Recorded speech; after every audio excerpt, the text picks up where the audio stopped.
Mr. Speaker, why did the Prime Minister promise at the last election that he would, and I quote, not be cutting our armed services in any form?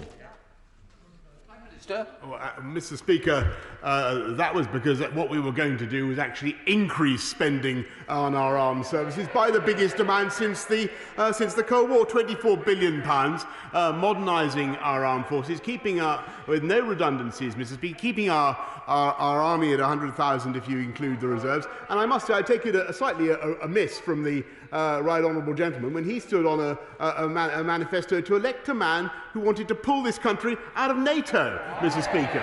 Keir Starmer. Mr. Speaker, he's fighting the last war, but is he?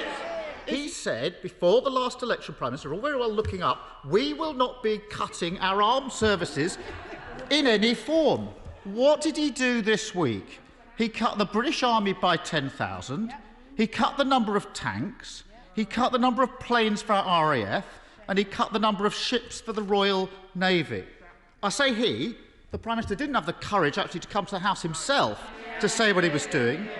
So let me ask the Prime Minister a simple question. Going back to that promise before the election, did he ever intend to keep his promise to our armed forces? Prime Minister. Mr. Speaker, not only did we keep our promise in the manifesto, we actually increased spending by 14% more than that manifesto commitment. And again, Mr. Speaker, I think it frankly satirical to be lectured about the size of the army when the shadow Foreign Secretary herself only recently wrote that the entire British Army should be turned into a kind of peace corps. The Prime Minister is just playing with the numbers. He knows very well that the numbers have been cut. The trouble is you just can't trust the Conservatives to protect our armed forces. Let's look. And there's a pattern here, Mr. Speaker. He promised the NHS that they would have, quote, whatever they need. Now nurses are getting a pay cut. He promised a tax guarantee. Now he's putting taxes up for families. He promised he wouldn't cut the armed forces. Now he's done just that.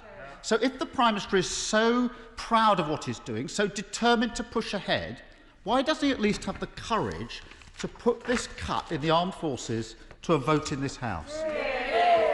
Prime Minister. Mr. Speaker, I'm proud of what we're doing to increase spending on the armed forces by the biggest amount since the Cold War. The only reason we can do that, Mr. Speaker, is because under this Conservative government we've been running a sound economy, and it's also because we believe in defence. We've been getting on with the job. He talks about nurses and investment in the NHS. I'm proud of the massive investment that we've made in the NHS, and actually we have 60,000 more nurses now in training, and we've increased their starting salary by 12.8%. We're getting on with the job, Mr. Speaker, of recruiting more police, 20,000 more police. I think we've done 7,000 already. While they're out on the streets, Mr. Speaker, at demonstrations shouting, "Kill the bill," Mr. Speaker. That's the difference. That's the difference between his party and my party. We're pro-vax, Mr. Speaker. We're low tax, and when it comes to defence, we've got your backs, Mr. Speaker. Can I just say, I genuinely mean this. I do not believe any member of Parliament would support that kill the bill. I've got to be very careful of what we say. I say we are all united in this House in the support and the protection that the police do offer us, and nobody will shy away from that.